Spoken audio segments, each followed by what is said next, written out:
అప్పట్లో స్టూవర్ట్పురంలో 3 major gangs operate చేసేవి. పోతు సూరి, డేగరవి, జార్జ్ బాబు. స్టూవర్ట్పురం క్రైమ్ నుంచి వచ్చే డబ్బులతో యలమంద పొలిటీషియన్ గా ఎదిగి ఎమ్మెల్యే అయిపోయాడు. పక్కనున్నది యలమంద తమ్ముడు కాశీ. అన్న హైదరాబాద్ లో చక్రం తిప్పుతూ ఉంటే తమ్ముడు స్టూవర్ట్పురం చూసుకునేవాడు.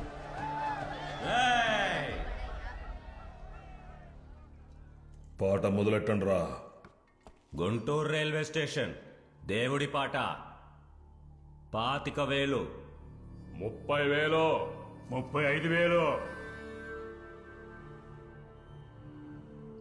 రేయ్, అన్న ఎమ్మెల్యే అయిందాడు.